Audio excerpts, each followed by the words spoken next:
ఏం పేరండి? నా పేరు సంపత్ రెడ్డి. సంపత్ రెడ్డి. ఏం చేస్తుంటారు? వ్యవసాయం. వ్యవసాయం. ఏ ఊరు? సోడేశ్వరి విలేర్ మండల్. ఎట్లా ఉంది మీ రైతుల గవర్నమెంట్, కాంగ్రెస్ గవర్నమెంట్ వచ్చినాక? కాంగ్రెస్ గవర్నమెంట్ నుంచి వచ్చిన కానీ నీళ్లు తక్కువైనాయి ఒకటి. రెండోది రైతు బంధు 5 ఎకరాలు లోపు వేసారు. రైతు 5 ఎకరాలు ఒక గుంట కూడా వేయాలి. ఇంత ముందుకు 20 ఎకరాల ఆశయం కూడా వేసాను. ఇప్పుడు మొత్తం 5 ఎకరాల గుండం నూనె వేయాలి. 15,000 వేస్తాను. 15,000 5,000 గది లేవండి. 15,000 ఎక్కడి 5,000 లేవు. 2 లక్షలు రుణమాఫీ చేస్తాను. లక్ష కాదు, 1/2 లక్ష కూడా వేయలే. దానికి ముచ్చటలేదు. అంటే ఎన్నికల ముందు చెప్పిన హామీలన్నీ నెరవేర్చినట్టయినా గవర్నమెంట్? ఓన్లీ ఒక బస్సు తప్పితే ఇప్పటి వరకు చేసింది ఏది లేదు. బస్సు కూడా ఏది ఇప్పుడు ఆడలు పోతారు, మొగోళ్ళు నిలబెడతారు వెనక. భయపడి ఆ బస్సు కూడా మొగలు కూడా ఎక్కుతలేరు. ఆ పరిస్థితి వచ్చింది. ఆడలకు భయపడి ఎక్కుతలేరా? వాళ్ళది అనుకోబట్టి వీళ్ళే పోయి ఎక్కుతారు వాళ్ళు. ఆ పరిస్థితి వచ్చింది. ఇంకా మిగతా పథకాల పరిస్థితి ఏంది? మిగతా పథకాలు ఏమి ఇచ్చింది? 500 సిలిండర్ ఇచ్చిండంట.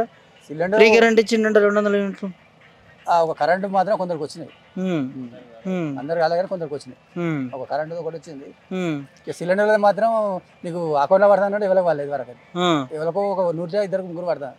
మహిళలకు 2,500 ఇస్తా అన్నారు. 2,500 లేవు, ఏవి లేవు. 4,000 పింఛన్ పెంచుతా. పింఛన్ ఇయ్యలే, కొత్త పింఛన్ లేవు. ఇక ఈయనకు 65 సంవత్సరాలు ఈయనకే రాలేదు పింఛన్. కొత్త పింఛన్ రాలేదు. పాత పింఛన్లు అదే 2,000. అదే 2,000 ఇస్తున్నారు.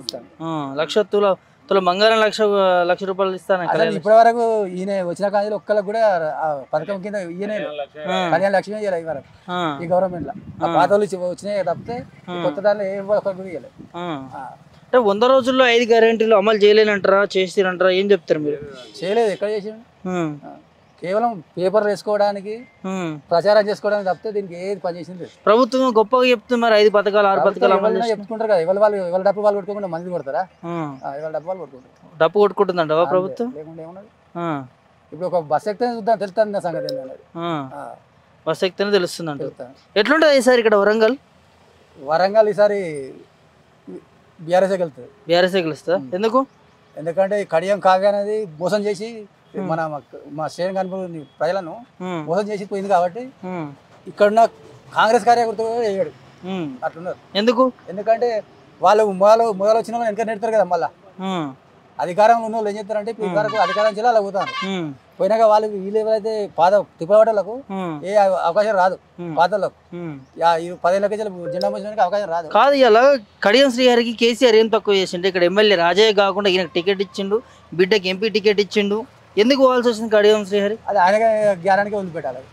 అంతే, అందుకనే మనం చెప్పేది ఏముంది. ఆయన గ్యారానికి వదిలిపెట్టాల్సింది.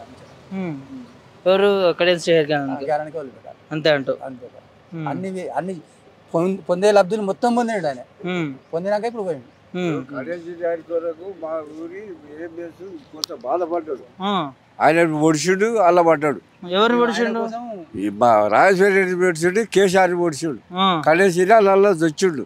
కాంగ్రెస్ లో పోయాడు. ఇప్పుడు బాగా కలుస్తాడు. ఏమి లేదు. 4,000 పింఛన్ ఇస్తాను అన్నాడు. అది గుర్తాల్చాడు. మొగలకు బస్సు టికెట్ పెట్టిండు, ఆడవాళ్ళ టికెట్ పెడితే మొగల అనుకుంటాను. ఆడవాళ్ళు పెడితే మంచిదేనా? మరి మొగలు పోయి ఆడ కూర్చుంటే మమ్మల్ని నెమ్మది నెట్టాను. మేము నిలబడిపోతాను. ఏం చేయాలి? కాలు గుర్తాయి గట్లా. అది కూర్చోట. పింఛన్ 4,000 ఇస్తలేరు. ఇస్తా అనగానే మంచిగా రేవంత్ రెడ్డి ఎన్నిక నన్ను గెలిపి 4,000 పింఛన్ ఇస్తాను అన్నాడు. అన్ని చేస్తాను అన్నాడు. కూర్చున్న కాడికి భూమి పెడతా అన్నాడు. ఇప్పుడు వెనక మారా గుద్దాలు అంటాడు. అంతేనా? అంతే. మంచిగా లేదంట, లేదు ప్రభుత్వం, కాంగ్రెస్ గవర్నమెంట్. వారితో మాట్లాడు. కాదు, ఇప్పుడు మరి గతంలో ఎట్లా ఉండే మీకు పింఛన్లు కానీ అవన్నీ? కేసీఆర్ ఉన్నప్పుడు ఎట్లుండే? కేసీఆర్ ఇస్తానన్నాడు. ఈ తాప ఇస్తానన్నాడు. ఈయన ఇస్తానన్నాడు, ఆయన ఇస్తానన్నాడు. ఈయన మురిపించుడు. ఓట్ల ముందు ఎన్నో ఇస్తాను, ఎన్నికల ముందు అన్ని ఇస్తా అన్నాడు. అన్ని ఇస్తా అన్నాడు. ఈయన ఇస్తానన్నాడు, ఆయన ఇస్తా అన్నాడు. నేను గెలిచిస్తా అన్నాడు. అందరికి ఉడ్డిన పొడిచాడు. కాంగ్రెస్ వచ్చి రాజేశ్వర అంతే. మరి ఎట్లుంది రేవంత్ రెడ్డి పాలన? మరి ముఖ్యమంత్రి ఏం చేస్తారో మరి వాళ్ళకి ఎరక. అది వింటావా? మాటలు వింటావా రేవంత్ రెడ్డి మాట్లాడి? మేమేంది అసలు పెద్ద మనుషులకి మేము నువ్వు పెద్ద మనిషి కాదా? పెద్ద మనిషి అంటే మా మాట మోసుకది కదా అట్లా వారికి ఇయ్యి అన్ని చెప్తాడు. ఆయనతోనే మాట్లాడినా నేను. సరే ఈయనకి ఇంకా ఏం చెప్తారండి కాంగ్రెస్ పాలన పైన? చెప్పండి. మళ్ళా పక్క ఈసారి సుధీర్ బాబు 1,00,000 ఓట్ల మేయర్తో గెలుస్తాడు ఇక్కడ. Sudheer Kumar BRS party. Overall గా ఎట్లా ఉంటది తెలంగాణలో? తెలంగాణలో కూడా ఒక కాంగ్రెస్ పార్టీ వచ్చి 3 నెలలు అవుతుంది కదా, మొత్తం నిరాశ చెందిన జనాలు. ఒక 8 నుంచి 10 సీట్లు పక్కా గెలుతుంది బీఆర్ఎస్ పార్టీ. వాళ్ళు 1-2 కూడా రాదంటారు కాంగ్రెస్ వాళ్ళు. మీరు 8 నుంచి 10 వస్తాయి. ఎట్లా నమ్మకం అంటే బీఆర్ఎస్ పార్టీ జనంలో ఉన్న ఊపు ఒక ఈ 4-5 నెలల మొత్తం చేంజ్ అయిపోయారు జనాలు. మొత్తం చేంజ్ అయిపోయారు అంటే అప్పుడేమో కొత్త ఊపు చూసినారు, ఇప్పుడేమో 4-5 నెలల ఇదేందో తెలిసిపోయింది. 14 సీట్లు పైన వస్తాయట. 8 నుంచి 10 బీఆర్ఎస్కే వస్తాయి అంతే అంట. సరే చెప్పు, మీ పేరు ఏం పేరు? మా పేరు బుట్టి రమేష్ అండి. ఏం చేస్తుంటారు? మేము రైతు. యంగు రైతా? యంగ్ రైతు. ఎట్లుంది పథకాలు అందుతున్నాయి? రైతు బంధు కావచ్చు. ఇప్పటివరకు ఏం అందలే ఇంకా. అది బస్సు గురించి ఫ్రీ అన్నాడు, ఆర్థిక ఇబ్బందులే పడుతున్నారు ప్రజలు. ఈ రుణమాఫీ చేయలేదు, చేస్తా అన్నాడు చేయలేదు ఇంతవరకు. ఆగస్టు వరకు అన్నాడు, అది చేస్తాడో ఏమో తెలియదు. అందరు దేవిలో మీ తెలంగాణ దేవస్థానం అన్నిటి మీద ఓట్లేస్తుండు కదా రేవంత్ రెడ్డి. ఓట్లేస్తాడు, ఓటుకేమున్నది మాటకేమున్నది, ఓట్లకి ఏముంది చెప్పండి. ఇంతవరకు అయితే ఏం జరగలేదు. గెలిచిన వెంబడే తెచ్చుకోండి మళ్ళీ ఇస్తా అన్నాడు, ఇంతవరకు లేదు. అదొకటి. ఇంతవరకు లేదంటావా? లేదు. పథకాలు మిగతా పథకాల విషయం ఏంటంటూ అమలు జరిగినాయి అంటావా? కష్టం అండి. కేసీఆర్ లాగా అయితే చేయలేడు. కేసీఆర్ లాగా అయితే చేయలేడు. ఎవరు? రేవంత్ రెడ్డి. ఇబ్బంది. కేసీఆర్ లా చేయలేడు అంటూ? చేయలేడు. అసలు కేసీఆర్ ఏం చేసిండు? కేసీఆర్ ఈ నీళ్ళు ఇచ్చిండు, మా ఊరికి దళిత బంధు ఇచ్చిండు, కళ్యాణ లక్ష్మి ఇచ్చిండు, రైతు బంధు ఇచ్చిండు, డబ్బులు 12,000 13,000 పిల్లలకు అలా ఇచ్చిండు. కేసీఆర్ పాలన బాగుంది. రేవంత్ రెడ్డి ఇంకా ఇప్పుడిప్పుడే చేస్తాడో ఏం చేస్తాడో తెలియదు ఇంకా. అది మాత్రం వేస్ట్ అంటూ 3 నెలల పాలన తెలిసిపోయిందా? వేస్ట్ అని తెలిసిపోయింది. ఎట్లా తెలిసిపోయింది వేస్ట్ అని? ఈ ప్రజలకు ఉచిత బస్సు ఎందుకు కరెక్ట్ కాదు కదా. అది ఉచిత బస్సు కరెక్ట్ కాదా?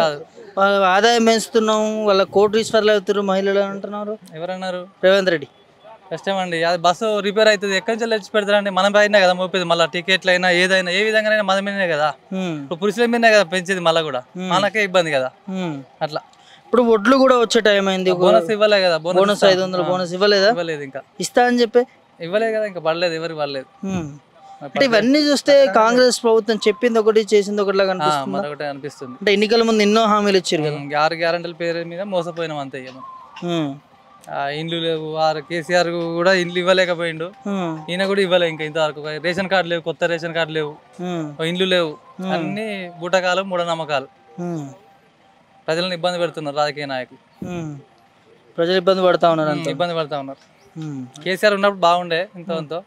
ఇప్పుడు అయితే బీఆర్ఎస్ అయితే, లేకపోతే మళ్ళీ బీజేపీ రెండే రాజ్యాంగంలో ఉండేటి.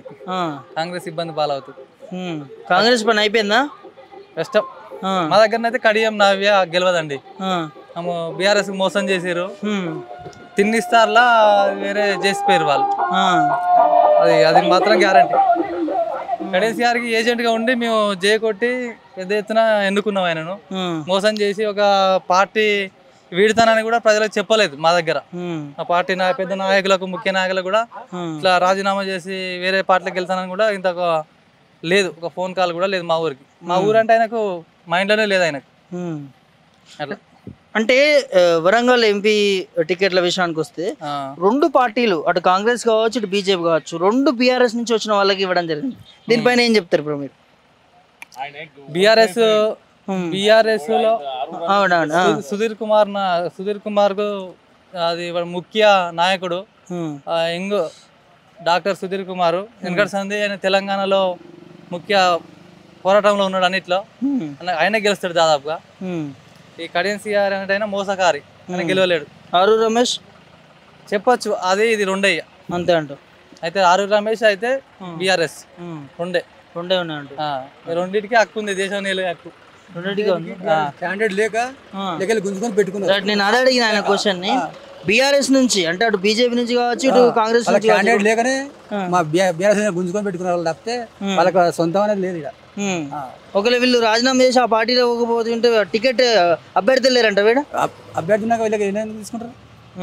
ఇందిరాను కడుపు కొట్టినట్టు అందరిని కొట్టింది. ఇప్పుడు ఇక్కడ మా శ్రేణి కనుపులో మాత్రం ఇందిరమ్మకి అయితే అన్యాయం జరిగింది. అన్యాయం జరిగింది. సరే 2 సార్లు ఓడిపోయింది. పార్టీ చూడలే, గెలిపిద్దాం అనుకున్నాం. ఆమె కూడా మోసం చేసిండు ఆయన. ఇందిరాక్కని మోసం చేసిండు దాదాపుగా కాంగ్రెస్ పార్టీ నుంచి.